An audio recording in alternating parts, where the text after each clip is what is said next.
पुण्याचा ring road वाहतूक कोंडीला break की विकासाचा नवा महामार्ग। पुणे शहरातील वाढती वाहतूक कोंडी, वाढतं शहरीकरण आणि दिवसेंदिवस वाढणारी वाहनांची संख्या या सगळ्याला पर्याय म्हणून गेल्या अनेक वर्षांपासून चर्चेत असलेला महत्त्वाकांक्षी प्रकल्प म्हणजेच पुणे रिंग रोड।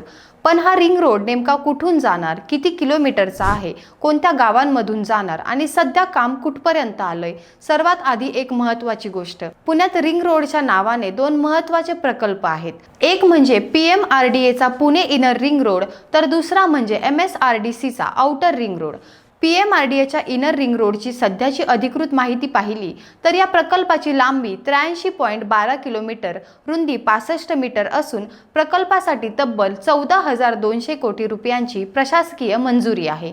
या मार्गावर 2 रेल्वे उड्डाणपूल, 11 बोगदे, 17 प्रमुख पूल आणि 9 इंटरचेंज प्रस्तावित आहेत। या रिंग रोडचा मुख्य उद्देश म्हणजे शहराच्या मध्यवर्ती भागातील वाहतूक कमी करणे आणि जड वाहनांना शहराबाहेर मार्ग उपलब्ध करून देणे। विशेष म्हणजे हा मार्ग लोहगाव विमानतळ, हिंजवडी IT पार्क आणि चाकण MIDC यांसारख्या महत्त्वाच्या भागांना जोडण्याच्या दृष्टीने महत्त्वाचा ठरणार आहे। आता पाहूया सध्याची स्थिती। PMRDAच्या माहितीनुसार सोलू इंटरचेंज ते निरगुडी हा पहिला टप्पा सुमारे 4.70 किलोमीटरचा आहे आणि त्यासाठी सुमारे 884.89 कोटी रुपये खर्च अपेक्षित आहे। तर निरगुडी ते वडगाव शिंदे या दुसऱ्या टप्प्याचा DPR तयार करण्यात आला असून त्याची अंदाजे किंमत 310.89 कोटी रुपये आहे। या भागात भूसंपादन आणि वन जमिनीशी संबंधित मंजुरीची प्रक्रिया सुरू आहे। सोलू, निरगुडी आणि वडगाव शिंदे या गावांमध्ये संयुक्त जमीन मोजणी आणि मूल्यांकनाची प्रक्रिया पूर्ण झाल्याची PMRDAची माहिती आहे।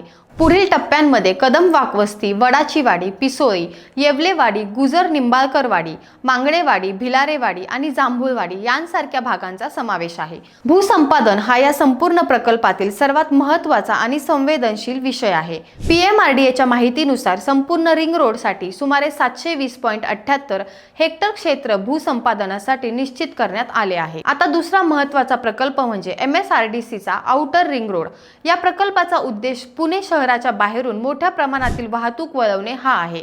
त्यामुळे पुणे शहर, पिंपरी चिंचवड आणि आसपासच्या भागातील वाहतूक व्यवस्थेवर त्याचा मोठा परिणाम होण्याची शक्यता आहे।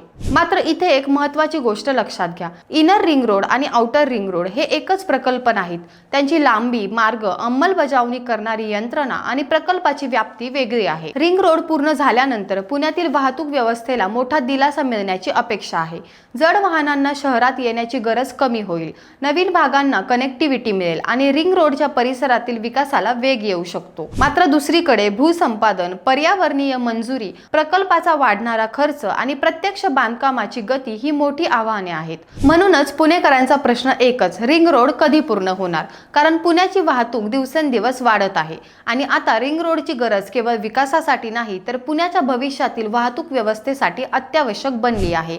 पुण्याचा रिंग रोड कागदावरचा प्रकल्प राहणार की प्रत्यक्षात पुण्याच्या वाहतुकीला नवा श्वास देणार, याकडे संपूर्ण पुणे जिल्ह्याचं लक्ष लागलं आहे। आजारपणावर उपचार अनेक करतात पण रुग्णाची काळजी घेणारे मोजकेच असतात। Hernia piles, gall bladder stone, पचनसंस्थेचे विकार आणि प्रगत लेप्रोस्कोपिंग शस्त्रक्रियांसाठी डॉक्टर मस्के हॉस्पिटल आणि मिडास हिलिंग अनुभव, आधुनिक उपचार आणि कॅशलेस सुविधेसह डॉक्टर मस्के हॉस्पिटल, कारण तुमचे आरोग्य आमच्यासाठी महत्त्वाचे आहे।